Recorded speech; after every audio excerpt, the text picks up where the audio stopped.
Well, hello.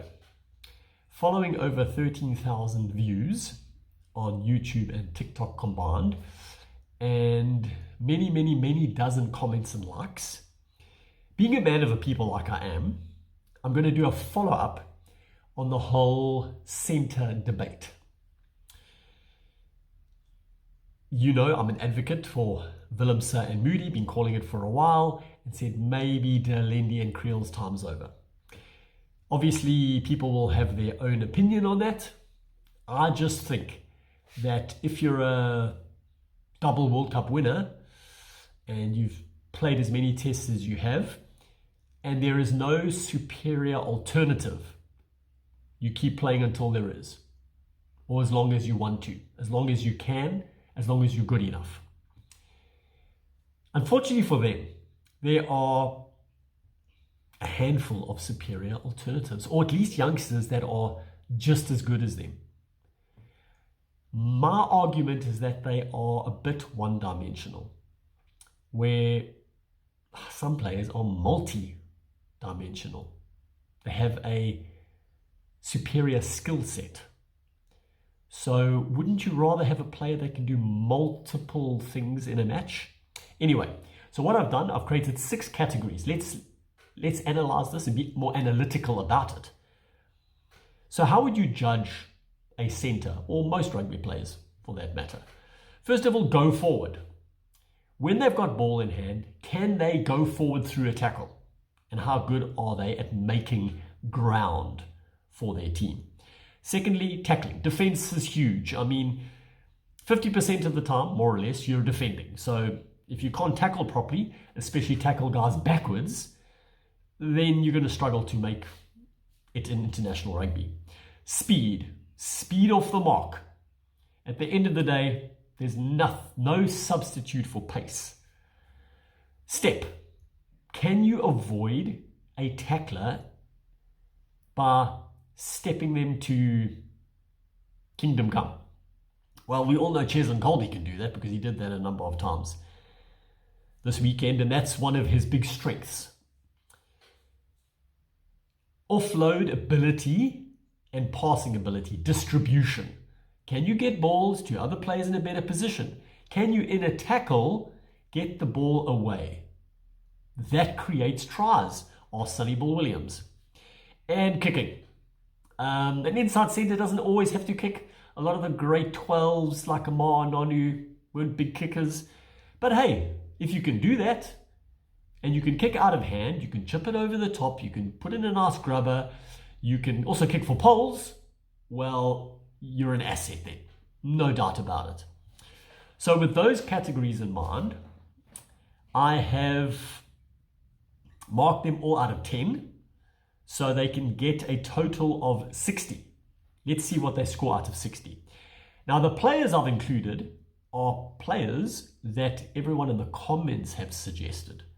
So I tried to note down all those that did have a comment. And in some cases, I haven't seen them play in a while, so it's a bit of guesswork, but let's see how we go. I'm going to start from the bottom up and finish with the person that has the highest score. So, Serfontein Van Wyk, the Lions centre, he was mentioned. So let's see what he scores. Go forward 7, tackling 6, speed 8. I've seen him really put on the afterburners a few times. So stepping ability also very good, 8. Offload passing, I haven't seen a lot of that, so I'm just gonna have to go with 6. And then kicking, I don't know if I've ever seen him kick a ball, so yeah, I've got to go with 4. So just less than average, because if he doesn't do it, then yeah, you can't get a decent score. So that's 39 out of 60 for Serfontein Van Wyk. Now, don't crucify me here, but last, also tied, Damien Allende. Now you'll see why I've been saying what I have. Go forward, 9 out of 10. I mean, no one can get a 10, 9 out of 10. Tackling, can't fault him, 9 out of 10. Now this is where it tails off a bit. Speed, 6. He's going to get caught by most guys. Stepping ability, I think I've seen him step 1 player. I mean, It should be obvious that he's a good stepper, and he isn't. 5. Offload passing, well, 5. I mean, it's average. His distribution is not great, and he hardly ever gets a ball out in the tackle. And then kicking, he puts in the odd grubber here and there, but he's certainly not going to add anything from a kicking point of view. 39, also 39. Be kind. Okay, so who is next on? Let's check. Jan Serfontein. Glad he's back in the country. Go forward 7, tackling 7, speed 7, stepping 7. You can see I haven't seen him play in many, many years. Offload, always seemed like a good distributor, so we'll give him an 8 there, and then kicking, not much of a kicker, 5, average. 41. Moodie, go forward 6, tackling, it's been a bit iffy lately, 5, speed 9. I mean, he's a wing, he's very quick. Stepping ability 8. Offload, passing 6, and kicking, he has played fullback, so 7, so also 41. Then, I skipped someone. Andre Esterhuizen, 9 for go forward. I mean, that shouldn't be up for debate. Tackling also 9, speed 7, stepping, he normally just runs through ours, 5. Offload, passing, it might have been lower, but after that pass for Colby's try, I'll give him a 6. And then kicking, I can't remember him kicking a ball, so 4. So that's 40. So he's just above Van Wyk and Allende, and then 1 behind Moodie and Serfontein. Then Julius. Haven't seen him in the Shark squad recently. I hope it's just an injury that he hasn't left, but I probably would have heard something.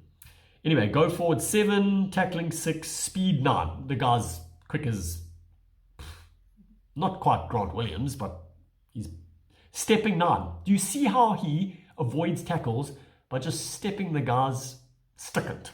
So definitely a 9.